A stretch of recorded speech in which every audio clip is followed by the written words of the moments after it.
আসসালামু আলাইকুম। এটিএন বাংলা সংবাদে সবাইকে স্বাগত জানাচ্ছে অনামিকা হাসান পুনম। শুরুতেই বিআরবি কেবল সংবাদ শিরোনাম। ধানের শীষের জোয়ার দেখে একটি মহল ষড়যন্ত্রে লিপ্ত, নীলফামারীর জনসভায় তারেক রহমান। নির্বাচন বন্ধে ষড়যন্ত্রকারীদের দাঁত ভাঙার জবাব দেয়া হবে। চাঁদাবাজি ও দুর্নীতিমুক্ত দেশ গড়তে চায় জামাত। সিলেটে নির্বাচনী সমাবেশে ডাক্তার শফিকুর রহমান। ন্যায় ও ইনসাফের পক্ষে ভোট দেওয়ার আহ্বান। 2/3 বেশি আসনে জয়ের ব্যাপারে আশাবাদী বিএনপি। রয়টার্সকে তারেক রহমান। জামাতের সাথে ঐক্যবদ্ধভাবে সরকার গঠনের সম্ভাবনা নাকচ। ঢাকা 14 ও 16 আসনের সর্বোচ্চ ঝুঁকিপূর্ণ দেখছে সেনাবাহিনী। শান্তি শৃঙ্খলা নষ্ট হয় এমন কিছু না করার আহ্বান পুলিশের।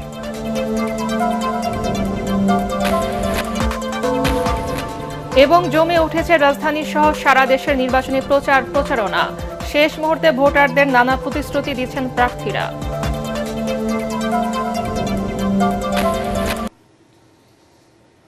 শুনছিলেন বিআরবি কেবল সংবাদ শিরোনাম, এবারে বিস্তারিত। ধানের শীষের পক্ষে গণজোয়ার দেখে মুক্তিযুদ্ধের বিরোধিতাকারী বহুরূপী একটি দল মানুষকে ভয় দেখানো সহ নানা ষড়যন্ত্র শুরু করেছে বলে অভিযোগ করেছেন বিএনপি চেয়ারম্যান তারেক রহমান। ঠাকুরগাঁও, নীলফামারী ও দিনাজপুরে নির্বাচনী জনসভায় তিনি জনগণের সমর্থন, শক্তি ও ভালোবাসা নিয়ে বিএনপি বাংলাদেশ পুনর্গঠন করতে চায় জানিয়ে ধানের শীষে ভোট দেওয়ার আহ্বান জানান।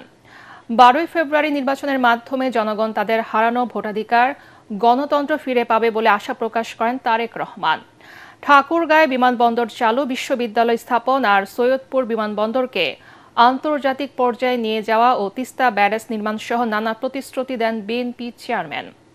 শেখ মামুনের ক্যামেরায় দিনাজপুর থেকে বিস্তারিত জানাচ্ছেন জামিল হাসান শান্ত। উত্তরাঞ্চলের শেষ নির্বাচনী সফরে অংশ নিতে ঠাকুরগাঁয়ে আসেন বিএনপি চেয়ারম্যান তারেক রহমান।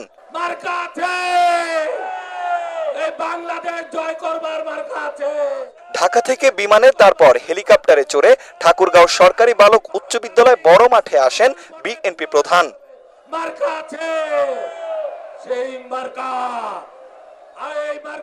এর মধ্য দিয়ে দীর্ঘ 2 দশকেরও বেশি সময় ধরে দলের প্রাণভোমরাকে কাছে পাওয়ার প্রতীক্ষার অবসান হয় বিএনপি নেতাকর্মীদের। নির্ধারিত সময়ের আগেই ঠাকুরগাঁও জেলার 3 আসন থেকে আসা নেতাকর্মী সমর্থকদের উপস্থিতিতে সরকারি বালক উচ্চ বিদ্যালয় মাঠ জনসমুদ্রে পরিণত হয়। ফসলের বীজ আমরা তাদের কাছে পৌঁছে দিতে চাই। তারেক রহমান বলেন, উত্তরবঙ্গের হারিয়ে যাওয়া ঐতিহ্য এবং ঠাকুরগাঁওয়ের চা ও চিনি শিল্প আবার গড়ে তুলতে চায় বিএনপি। ঠাকুরগাঁওয়ে বিমানবন্দর চালুরও ঘোষণা দেন তিনি। আমরা এই এলাকাকে কৃষি নির্ভর শিল্প আমরা এখানে যত দ্রুত সম্ভব আমরা এই এলাকার এয়ারপোর্ট ইনশাআল্লাহ চালু করব। এই এলাকার মানুষ যাতে আরো ভালো চিকিৎসা পায় সেই জন্য মেডিকেল কলেজের যে দাবিটি আছে ইনশাআল্লাহ সেটিও আমরা বাস্তবায়ন করব। এই ফ্যামিলি কার্ডের মাধ্যমে আমাদের দেশের নারীরা ধীরে ধীরে অর্থনৈতিকভাবে স্বাবলম্বী হয়ে উঠবে। কৃষকদের সেই 10,000 টাকা পর্যন্ত কৃষি ঋণ আমরা মওকুফ করতে চাই। জাতীয় নির্বাচন নিয়ে নানা ষড়যন্ত্র হচ্ছে অভিযোগ করে বিএনপি চেয়ারম্যান বলেন, ধর্মীয় পরিচয় দিয়ে কোনো মানুষকে বিচার করা হবে না। সকল মত পথ মানুষকে নিয়ে নতুন বাংলাদেশ গড়তে চায় বিএনপি। এবারকার নির্বাচন হবে আমাদের দেশকে পুনর্গঠন করা নির্বাচন। গত 1 যুগ ধরে বাংলাদেশের মানুষ তাদের যেমন রাজনৈতিক অধিকারকে প্রয়োগ করতে পারে নাই, তারা কথা বলার স্বাধীনতা পায় নাই, ঠিক একইভাবে বাংলাদেশের মানুষ তাদের অর্থনৈতিকভাবে প্রতিষ্ঠিত হওয়ার অধিকার থেকে অনেক পিছিয়ে গিয়েছে। বক্তব্য শেষে ঠাকুরগাঁওয়ের 3টি আসনের প্রার্থীর হাতে ধানের শীষ তুলে দিয়ে নতুন বাংলাদেশ গড়ে তুলতে সবার কাছে ধানের শীষে ভোট চান তারেক রহমান। জনগণই সকল ক্ষমতার উৎস, সেই জন্য আমরা জনগণের সামনে এসে দাঁড়িয়েছি। জনগণের সমর্থন নিয়ে, জনগণের ভালোবাসা নিয়ে, জনগণের শক্তিতে আমরা বাংলাদেশকে পুনর্গঠন করতে চাই। বিএনপির চেয়ারম্যান তারেক রহমান প্রত্যেকটি সমাবেশেই তিনি চেষ্টা করেছেন নেতাকর্মীদের পাশাপাশি সাধারণ মানুষদের কাছাকাছি যাওয়ার। তাই সেই পাশাপাশি কিন্তু তিনি তাদের প্রত্যাশা, প্রাপ্তি এবং অপ্রাপ্তির কথা জানার চেষ্টা করেছেন। বিএনপি চেয়ারম্যান বিভিন্ন পরিকল্পনার কথা তুলে ধরেছেন প্রত্যেকটি সমাবেশে। আমাদের নেতা চলে এসেছে। পরে নীলফামারী জেলার পৌরসভা বড় মাঠে জনসভায় যোগ দেন বিএনপি চেয়ারম্যান। নীলফামারীতে কর্মসংস্থান তৈরি করতে ইপিজেড এর পরিধি বাড়ানোর পাশাপাশি কৃষকদের ভাগ্য পরিবর্তনের ব্যাপক পরিকল্পনার কথা জানান তারেক রহমান। দেশ স্বাধীনের আগে থেকে বিভিন্ন সময় তারা বিভিন্ন রূপ ধারণ করেছে। এই রূপ ধারণকারী বহু রূপ ধারণকারী তারা আজকে বিভিন্ন জায়গায় বিভিন্ন ষড়যন্ত্রে লিপ্ত হয়েছে, কারণ তারা বুঝে গিয়েছে সারা বাংলাদেশের মানুষ ধানের শীষের পক্ষে রায় দেওয়ার সিদ্ধান্ত নিয়েছে। আমরা সকল ধর্মের ভাই বোনেরা ঐক্যবদ্ধভাবে এই 12 তারিখের নির্বাচনে যারা ষড়যন্ত্র করবে তাদেরকে আমরা দাঁত ভাঙা জবাব দেব ইনশাআল্লাহ। এরপর বেলা 3:15টার দিকে তারেক রহমানের নানিবাড়ি এলাকা দিনাজপুরে পৌঁছান। বিরামপুরের জনসভায় তিনি বলেন, মুক্তিযুদ্ধ ও 24-এর গণঅভ্যুত্থানে আহত ও নিহত পরিবারদের সাথে নিয়ে নতুন বাংলাদেশ গড়ার পরিকল্পনা রয়েছে তার। আপনারা এই মানুষগুলোকে ইনশাআল্লাহ দেখে রাখবেন। 13 তারিখ থেকে ধানের শীষ বিজয় হওয়ার পরে এদের দায়িত্ব হচ্ছে প্রতিদিন আপনাদেরকে দেখে রাখা। জামিল হাসান শান্ত, এটিএন বাংলা, দিনাজপুর। প্রভাবশালীদের নয়, জামাত ন্যায় ও ইনসাফের বাংলাদেশ গড়তে চায় বলে মন্তব্য করেছেন দলের আমির ডাক্তার শফিকুর রহমান।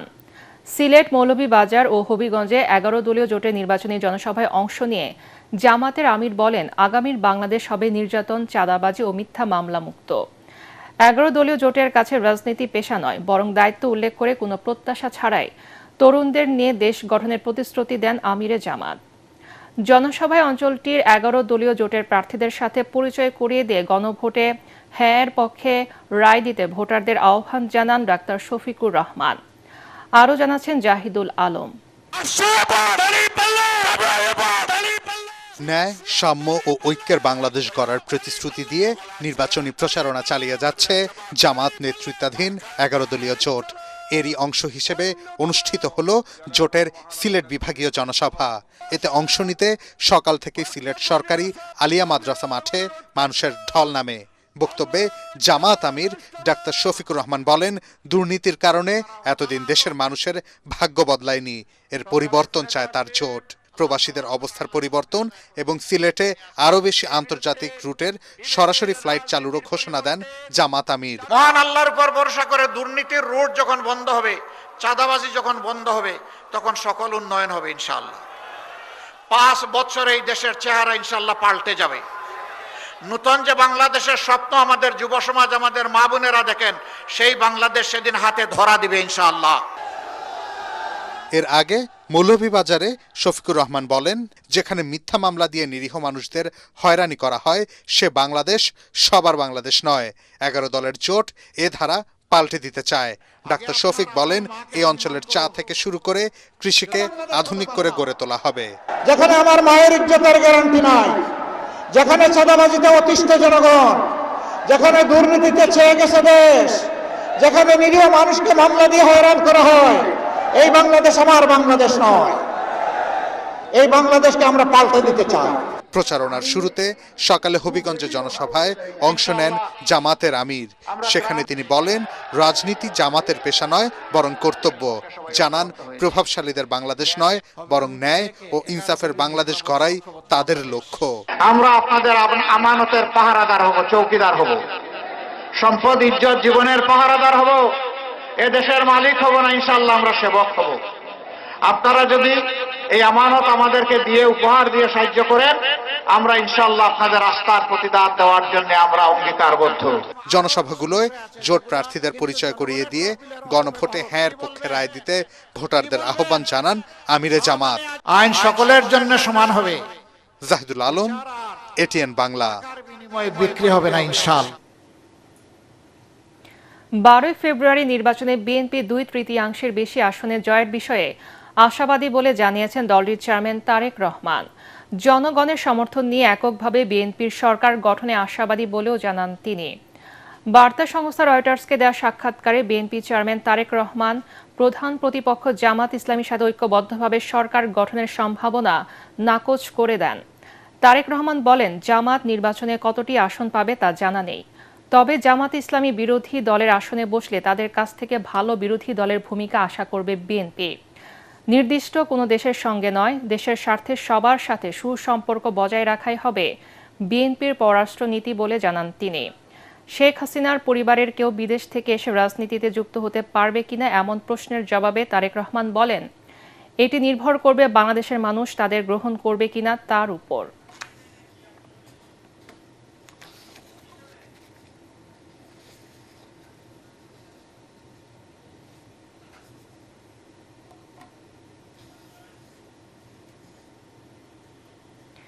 একটি দল পরিকল্পিতভাবে ইলেকশন ইঞ্জিনিয়ারিংয়ের প্রস্তুতি নিচ্ছে বলে অভিযোগ করেছেন বিএনপির নির্বাচন পরিচালনা কমিটির মুখপাত্র ডক্টর মাহাদি আমিন।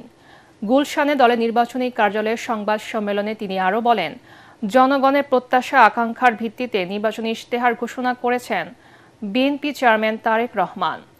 ডক্টর মাহাদি আমিন বলেন, বিএনপি একমাত্র দল যারা দেশবাসীর সামনে রাষ্ট্র সংস্কারের সুনির্দিষ্ট প্রস্তাবনা দিয়েছে। আমাদের যে ম্যানিফেস্টো, এখানে গণমানুষের আবেগ আকাঙ্ক্ষার প্রতিফলন রয়েছে। আমাদের নেতা জনাব তারেক রহমানের সুনির্দিষ্ট বহু দশকের যে পরিকল্পনা, যে রূপকল্প রয়েছে, সেটা প্রতিফলন রয়েছে। যে আমাদের ক্ষেত্রে সেটি প্রযোজ্য যে ওনারা এই ফ্যাসিবাদের দীর্ঘ সময়ে একটিবারের জন্য কোনো পলিসি নিয়ে আলাপ করেছেন, কোনো সংস্কারের বিষয়ে কথা বলেছেন বলে আমাদের জানা নাই।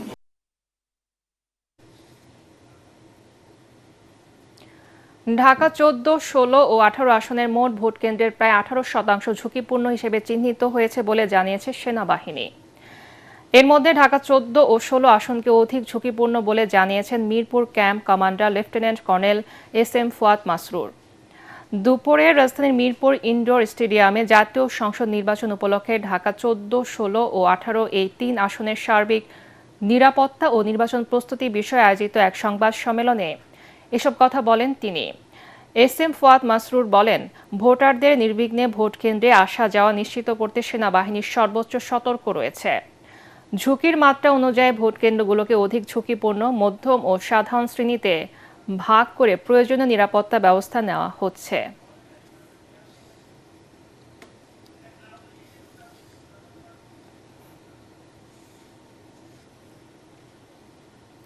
যমুনা ও এর আশপাশ এলাকায় সভা সমাবেশ নিষিদ্ধ থাকায় জনশৃঙ্খলা রক্ষার স্বার্থে পুলিশ বিক্ষোভকারীদের নিবৃত্ত করেছে এমন কথা জানিয়েছেন ঢাকা মেট্রোপলিটন পুলিশের ডিসি তালেবুর রহমান। শুক্রবার ইনকিলাব মঞ্চের বিক্ষোভ কর্মসূচি ঘিরে পুলিশের সাথে সংঘর্ষের ঘটনায় এমন কথা জানান তিনি। বলেন, ধৈর্যের সাথে পরিস্থিতি মোকাবেলা করেছে পুলিশ, কাউকে টার্গেট করে বল প্রয়োগ করা হয়নি। এরবারে বিচ্ছিন্ন কিছু ঘটনা ঘটতে পারে জানিয়ে তিনি বলেন, সাংবাদিকদের পেটানোর ঘটনা অনিচ্ছাকৃত। সামনে নির্বাচন, তাই শান্তি শৃঙ্খলা নষ্ট হয় এমন কিছু না করার আহ্বানও জানান তিনি।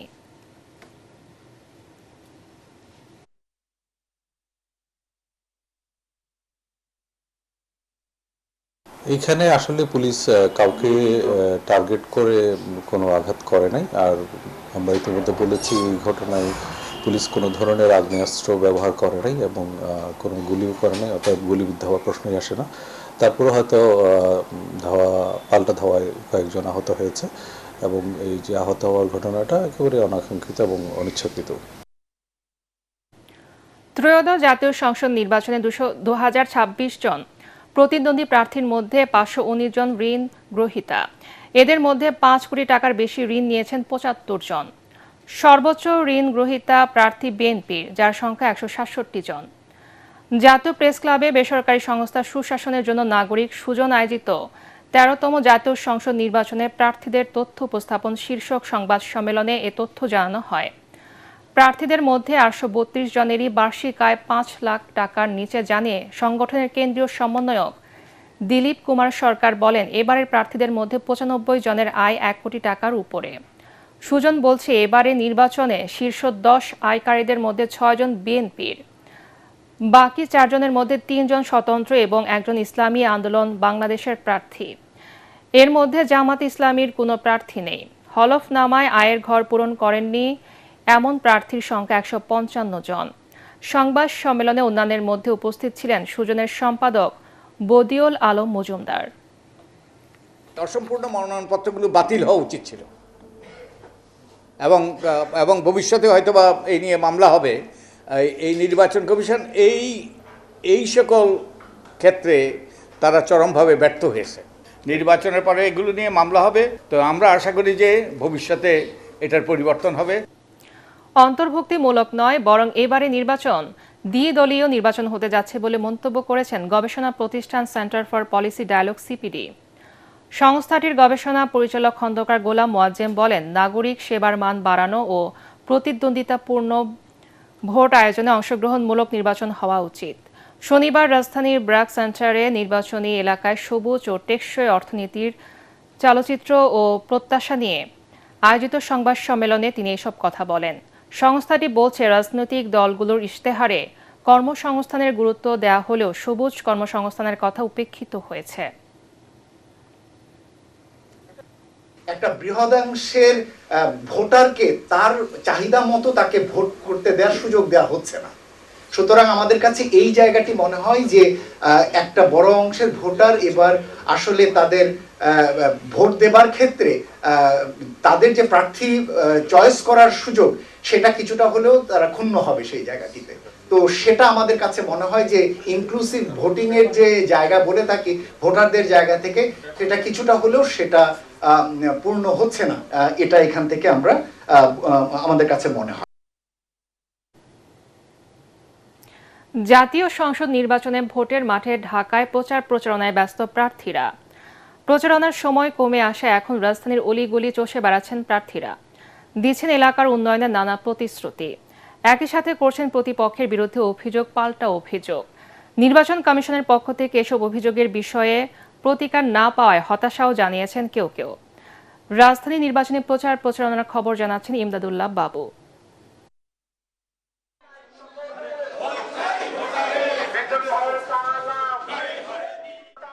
ত্রয়োদশ জাতীয় সংসদ নির্বাচনের প্রচারণা শেষ হতে হাতে সময় বাকি আর মাত্র কয়েকদিন।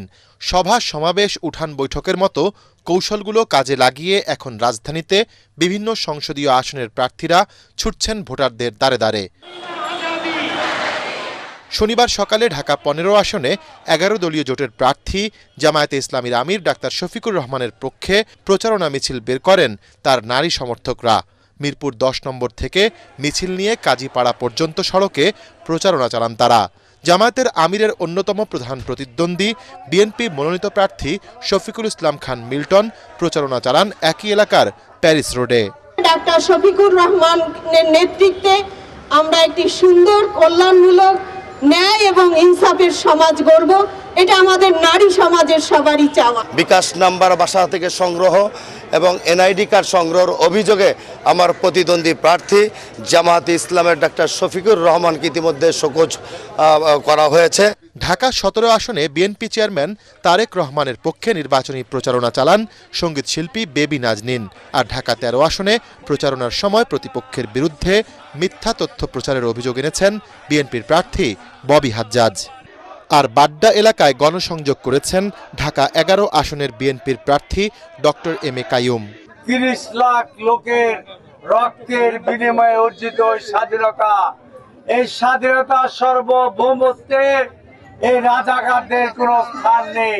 আপনারা যার যার ভোট জায়গা থেকে ভোট কেন্দ্রে যান এবং সেখানে আপনার ভোটটি ধানের শীষকে দেবেন। ভোট বাহিনী দিয়ে ইন্টারনেটে কিন্তু খবর প্রচার করতে চেষ্টা করে বা প্রচেষ্টা থাকে তাদের একমাত্র ক্যাপাবিলিটি হলো প্রোপাগান্ডা ছড়ানো। সত্যের পথে তারা হাঁটতে পারে না।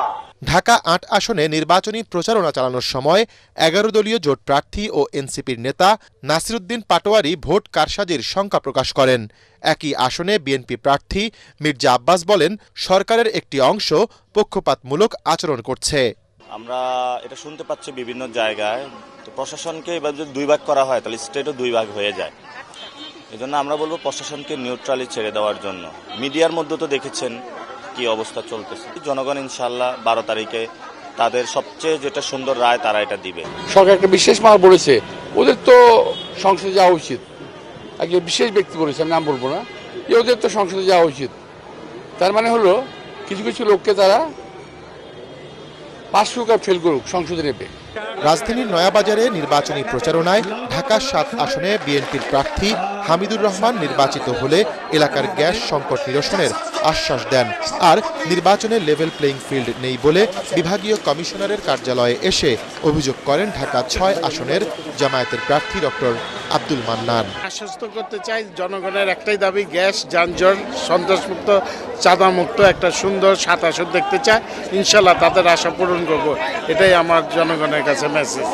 আর গ্যাসের ব্যাপারটা আমি 100% চেষ্টা করব নির্বাচিত যদি হই। কিছু নির্বাচনী আচরণবিধি লঙ্ঘন হচ্ছে, আমরা সেই ব্যাপারগুলো ওনাকে অবহিত করেছি। উনি আশ্বস্ত করেছেন যে ওনারা কি করবেন, আমাদের এ ব্যাপারে ব্যবস্থা নেবেন। প্রার্থীদের এই প্রচারণার ভোটযুদ্ধ শেষ হচ্ছে 10 ফেব্রুয়ারি। ইমদাদুল্লাহ বাবু, ATN বাংলা, ঢাকা। এখন দেখবেন সালাম স্টিল ভোটের গাড়ি। উৎসব মুখর পরিবেশে প্রচারণা চালাচ্ছেন রাজবাড়ী 2 আসনের প্রার্থীরা। কৃষি অধ্যুষিত আসনটির বাসিন্দারা বলেন, অতীতে প্রতিশ্রুতি দিয়ে কথা রাখেনি জনপ্রতিনিধিরা। এবার আর আশ্বাস নয়, প্রতিশ্রুতির বাস্তবায়ন দেখতে চান তারা। স্বাস্থ্য ও শিক্ষা খাতে পিছিয়ে থাকা এই আসনের বাসিন্দারা বলছেন, বহুমুখী চ্যালেঞ্জ নিতে হবে আগামীর সংসদ সদস্যকে। রাজবাড়ীর প্রতিনিধি লিটন চক্রবর্তীকে সাথে নিয়ে মিজান শাহজাহানের রিপোর্ট। পাংশা, বালিয়াকান্দি ও কালুখালী উপজেলা নিয়ে সংসদীয় আসন রাজবাড়ী 2। কৃষি নির্ভর এই জেলার বড় একটি অংশ পেঁয়াজ আবাদ করে জীবিকা নির্বাহ করেন। পদ্মা নদী মানিকগঞ্জ থেকে রাজবাড়ীকে বিচ্ছিন্ন করায় রাজধানীর সাথে যোগাযোগের জন্য এখানকার বাসিন্দাদের নির্ভর করতে হয় ফেরি বা লঞ্চের উপর। ভোটাররা বলেন, এবার যোগ্য প্রার্থীকেই ভোট দেবেন তারা।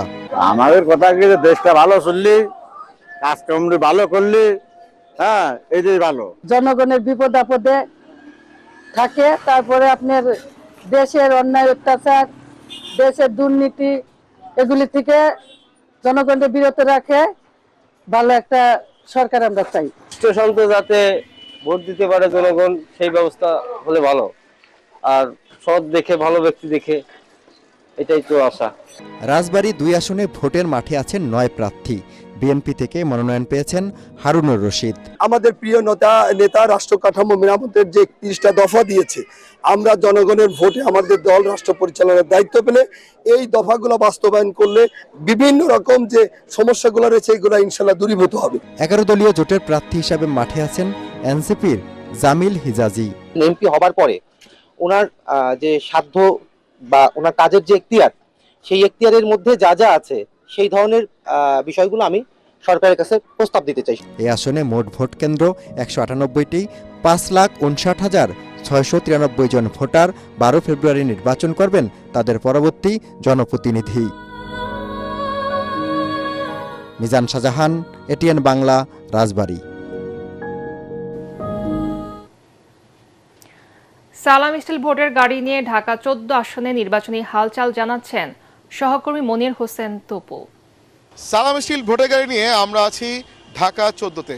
কিছুক্ষণ আগে মিরপুর 2 নম্বর থেকে এই আসন থেকে জামায়াতের মনোনীত প্রার্থী ব্যারিস্টার মীর আহমেদ বিন কাশেম আরমান তার একটি মিছিল এখান থেকে বের হয়েছে। সেই মিছিলটি এখানে মিরপুর 2 থেকে সনি মার্কেট হয়ে মিরপুর 1 নম্বর দিকে সামনের দিকে যাচ্ছে এবং ভোটারদের কাছে তিনি ছুটছেন। একই সাথে এখানে এই আসনে আরেকজন আলোচিত মুখ রয়েছেন বিএনপির মনোনীত প্রার্থী সানজিদা ইসলাম তুলি। তিনি তার যে নির্বাচনী কার্যক্রম সেটি পরিচালনা করছেন এবং মূলত এই দুজনেই এই আসনে ব্যাপক আলোচনার ঝড় সৃষ্টি করেছেন। এছাড়া একজন এই আসন থেকে স্বতন্ত্র প্রার্থী রয়েছেন ফুটবল প্রতীক নিয়ে, তিনিও এখানে অনেক ভোটারের কাছে ছুটে যাচ্ছেন, অনেক প্রতিশ্রুতি দিচ্ছেন। সব মিলিয়ে বলা চলে এই ঢাকা 14 আসনের নির্বাচন জমে উঠেছে। সালাম স্টিল ভোটের গাড়ি নিয়ে এই ছিল আমার কাছে সবশেষ। নারায়ণগঞ্জ 4 আসনে নির্বাচনী হালচাল জানাচ্ছেন সহকর্মী মিজান শাহজাহান। সালাম স্টিল ভোটের গাড়ি নিয়ে আমরা এখন আছি নারায়ণগঞ্জের ফতুল্লায়। এটি সংসদীয় আসন নারায়ণগঞ্জ 4। এই আসনে ধানের শীষ এবং দাঁড়িপাল্লা সরাসরি তাদের প্রার্থী না দিলেও জোটের প্রার্থী হিসাবে রয়েছেন জমিয়তে ওলামা ইসলামের মাওলানা মনির হোসাইন কাশেমি। অন্যদিকে এনসিপির প্রার্থী হিসাবে এখানে রয়েছেন অ্যাডভোকেট আবদুল্লাহ আল আমিন। এই দুজনের মধ্যে মূল লড়াই হলেও এখানে স্বতন্ত্র প্রার্থী হিসাবে রয়েছেন বিএনপি থেকে পদত্যাগ করা শাহ আলম।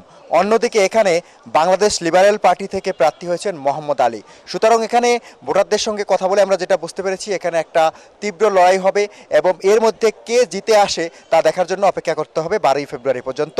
তবে ভোটাররা আমাদেরকে যেটি বলেছেন বলছেন যে আসনটিতে জলাবদ্ধতার সমস্যা রয়েছে, এখানে কোনো উন্নত চিকিৎসা ব্যবস্থা নেই। আগামীতে যিনি সংসদ সদস্য নির্বাচিত হবেন তাকে এই চ্যালেঞ্জগুলো নিতে হবে। একই সাথে ফতুল্লা আন্তর্জাতিক স্টেডিয়ামকে কিভাবে আরও উন্নত করা যায় এবং বিশ্বের কাছে ব্র্যান্ডিং করা যায় সেই চ্যালেঞ্জও তাকে নিতে হবে। সালাম স্টিল ভোটের গাড়ি নিয়ে এই মুহূর্তে হচ্ছে আমার কাছে সবশেষ খবর। পরবর্তী সংবাদ দেখার আমন্ত্রণ জানিয়ে এখনকার মতো শেষ করছি। এটিএন বাংলার সংবাদ ইউটিউবে দেখতে ব্রাউজ করুন YouTube/ATN বাংলা নিউজ। ধন্যবাদ সবাইকে।